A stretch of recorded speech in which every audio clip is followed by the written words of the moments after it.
right, today I'm going to show you how to pull apart a Hayward Perflex extended cycle DE filter. This is an EC65, but an EC75 is pretty close to the same. Couple differences on the inside, but really they pretty much mirror each other. Over time, this thing gets filled up with stuff gets caked up in here, all that DE dirt. You can't always get it out. So usually about every 3 or 4 years, you're calling a pool company and you're saying, hey, you know, my filter, I've backwashed it, the pressure's still at 22 pounds, I can't get it down, what do I do? A normal pool company charges anywhere between $100 and $200 to come out and do this. It's fairly simple. So I'm gonna show you how to do this today and maybe save you some money. It also helps some of my customers out and alleviate my schedule a little bit because I'm not running around so much. So normally 7/16" socket, you don't need to put anything on the bottom of this bolt. So you can just take your ratchet, literally twist them off. That takes forever, so I don't do the ratchet. What I do is I take my impact with a 7/16" socket, take the lid off, flip it over. As you're pulling the bolts out of this filter head, you can stick them in there so you don't lose them. And usually I can pull these things apart in about 15 minutes. Spray them out, put them all back together within that time. This will take probably about 30 or 40 minutes the first couple times you do it.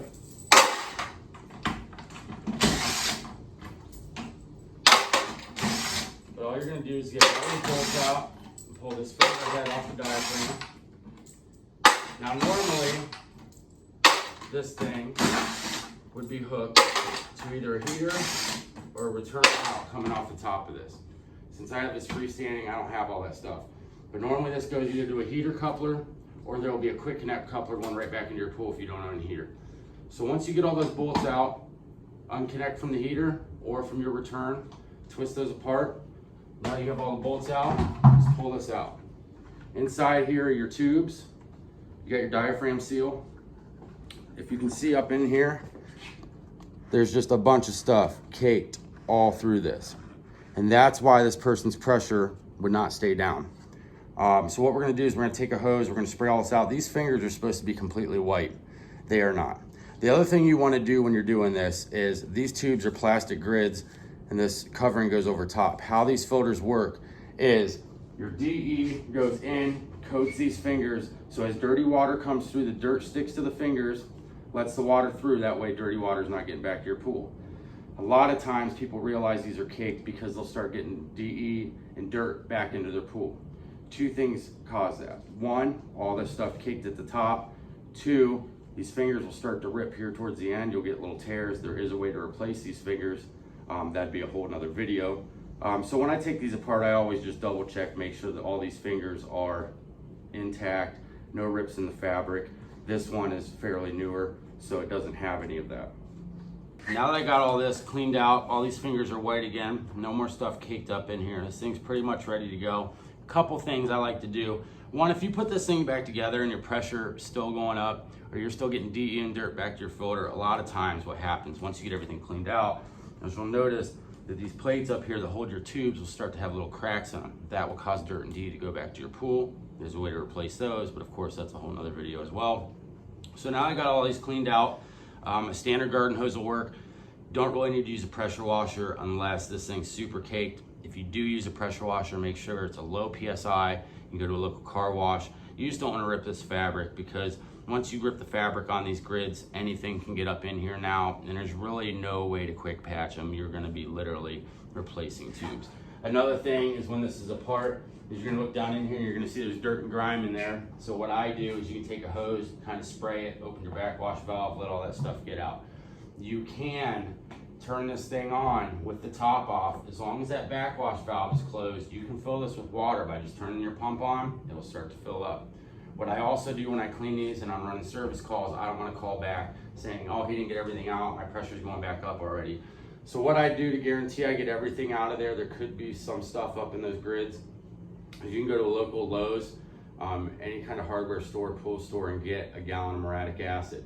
If you're going to use muriatic acid, make sure you wear a mask, goggles, gloves.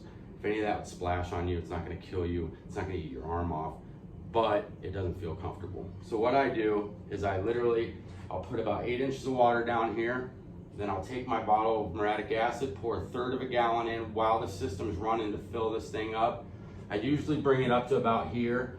Once you put this top back in, water's displacement is gonna bring that water to the top. You don't wanna fill it to the top and then put that lid in, because then it's gonna spill out everywhere and you have a mess. Secondly, if you're messing with seals, I always take Vaseline and put it all the way around the seal. What that does, it makes for a better seal, and it extends the life of this from it dry rotting. Also, make sure the seal is completely clear of any debris and the top of this diaphragm as well. If you get any dirt or gunk between the seal and this top, you're gonna have little drips.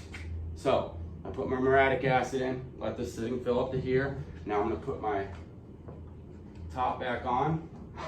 What I do is I line these holes up, that they're perfectly straight.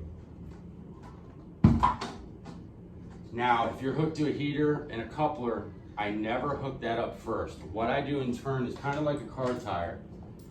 If you hook this to the heater first, sometimes it'll throw these holes off and then you'll have little drips coming off. This is nothing straight. So I'll take a bolt here, just like a car tire, and I'll take a bolt to the other side. Make sure all the holes are perfect still. Literally, snug this one, snug this one. Now it can't move and shift on you. Now you can hook your coupler back up, put the rest of the bolts in. After you do that, this thing's already been soaking for about a minute in that acid. So I usually wait about another 5 minutes, put the top back on. After that 5 minutes, I'll bump this handle, make sure that it mixes around a little bit more. Never put this back into your pool. Don't just start this thing up and let it start shooting to the pool. It's not gonna hurt you in turn, because you have 28,000 gallons of water and you're putting 1/3 of a gallon of muriatic acid. What it will do is, if your pH is perfect or a little low, it's gonna drop your pH down. So then you're going out and getting alkalinity plus, and it's no fun. So just make sure that after 5 minutes of this soaking, after you have this together, that you drain that muriatic acid and water out of the back using your backwash valve. If it's going into the grass, if you have kids, any dogs, animals that you're worried about, just make sure you take the hose over there after you're done and spray it off. It dilutes it down real good. It'll keep it from killing your grass and your dog come over and drinking it and hurting them. So now that we let that drain out, you can close your backwash valve, let this thing fill completely back up. Add your 6 scoops. It's a 65 EC75 7 scoops, and this thing is literally back to its factory, how it was when you got it.